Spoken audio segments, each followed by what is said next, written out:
अनंत पुजारी को अपने जिंदा बचने की खुशी होती है, लेकिन तभी एक हाथ आता है और अनंत पुजारी की गर्दन को दबोच लेता है। ये हाथ था ध्रुव का। ध्रुव ने अनंत पुजारी की गर्दन पकड़कर उसे हवा में उठा लिया था। अनंत पुजारी फड़फड़ा रहा था। ध्रुव ने कहा, योद्धा का वादा था इसलिए छोड़ दिया, लेकिन मेरा तो नहीं है। तभी ध्रुव ने अपना दूसरा हाथ पीछे की तरफ किया और घुमा दिया। ऐसा करते ही मोहित हवा में उल्टा लटक गया। अनंत पुजारी की हालत ऐसी थी कि वो किसी भी पल अपना दम तोड़ दे। तो ध्रुव ने कहा, तुझे इतनी आसानी से मार दो।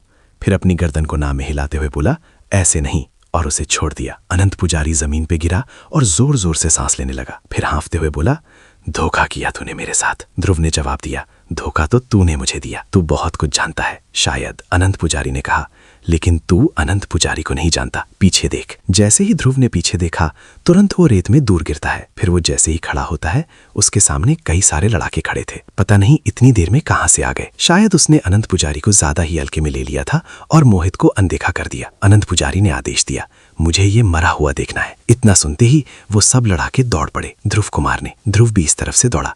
उसकी रफ्तार पहले जैसी तेज नहीं थी। उसने तुरंत अपनी आंख बंद की और अपनी शक्तियों को आदेश दिया। जब ध्रुव और लड़ाके आपस में टकराए तो उन लड़ाकों की भीड़ में से शैडो वॉरियर बाहर आया। लड़ाके शैडो वॉरियर की दिशा में मुड़े। उन सब के हाथों में तलवार थी। लड़ाके एक बार को अचंभे में चले गए, पर शैडो वॉरियर ने इस बात का फायदा उठाते हुए वो सीधा भिड़ गया लड़ाकों से। लड़ाके पहले तो कुछ समझे नहीं, लेकिन जब समझे तो शैडो वॉरियर पे एक साथ हमला कर दिया। शैडो वॉरियर की तलवार अब देखने को मिली, क्योंकि वो चारों ओर से घिर चुका था। वो इधर उधर भागते हुए नहीं लड़ सकता था। शैडो वॉरियर ने अपनी तलवार पे पकड़ मजबूत की और सामने वाले को चीर दिया। पीछे से लगातार 5 तलवारें उसकी ओर बढ़ी, लेकिन शैडो वॉरियर ने पीछे नहीं देखा और सामने वालों को भेदता चला गया। पर उन चारों की मुंडी उनके शरीर से अलग हो चुकी थी कि तभी शैडो वॉरियर के साइड से एक तलवार का वार हुआ और अगले ही पल उस पार करने वाले की गर्दन में धंसा था एक परशु। शैडो वॉरियर बस अपनी तलवार से सामने से आती तलवारों के वार को भेद रहा था और एक दो को निपटा भी देता, लेकिन असली खूनी खेल तो उस परशु ने खेला था। वो हवा में उड़ते हुए इधर से उधर मौत का नंगा नाच कर रहा था। कुछ पलों के लिए शैडो वॉरियर के हाथ में आता है और फिर हवा में नाचते हुए उन लड़ाकों की गर्दन अलग कर देता या उनके गले में गहरा जख्म दे देता, जो उन्हें मौत की नींद सुला देता है। तेजी से कम होती लड़ाकों की संख्या अनंत पुजारी को हैरान कर रही थी, पर मोहित का ध्यान उस परशु पर था जो पूरी लड़ाई में अहम हिस्सा था। मोहित की नजरें उस परशु को पाने के लिए उत्सुक थी कि तभी अचानक से सारे लड़ाके राख में परिवर्तित हो जाते हैं। अनंत पुजारी की एक और विद्या हार चुकी थी। शैडो वॉरियर उन सबको मारने के बाद बस आराम से खड़ा था, जैसे ये तो बस एक प्रैक्टिस थी या वार्म अप। अनंत पुजारी ने शैडो वॉरियर को ऊपर से नीचे तक देखा तो उसके हाथ में थी एक तलवार जो खास थी, जिसका आभास अनंत पुजारी को हो गया था। लेकिन मोहित को तो वो परशु चार ही था जो शैडो वॉरियर के हाथ में नहीं था। शैडो वॉरियर कहता है, अनंत पुजारी माफ करना, तेरे लिए पुजारी शब्द प्रयोग करना ठीक नहीं, केवल अनंत। हाँ तो अनंत, तू एक और बार हार गया। पहले डायन ने तेरे उस सबसे पहली प्रक्रिया को नष्ट किया, फिर मैंने उस चाकू यानी जादुई खंजर को, और मैंने ही तेरी इस लड़ाकों की सेना को। हाँ, इसे सेना कहना ठीक नहीं, पर गलत भी नहीं। गलती तेरी की तूने इन्हें ज्यादा मात्रा में नहीं बना पाया। आखिरी समय पे you are lose this round, तुम इस बाजी को हार गए। अफसोस, लेकिन ये नया तरीका काफी अच्छा है मुझे पकड़ने का। और शैडो वॉरियर एक पिंजरे में कैद हो गया। इस पिंजरे का निर्माता मोहित था। मोहित ने खिसियाते हुए कहा, तुझे अगर यहाँ से आजाद होना है तो मुझे अपना वो परशु दे दे। इस पे शैडो वॉरियर ने कहा, ये पिंजरा बहुत ताकतवर है। मोहित ने अपनी शक्ति पे इतराते हुए कहा, बहुत ज्यादा, ये तुझे अंदर सुरक्षित रखेगा,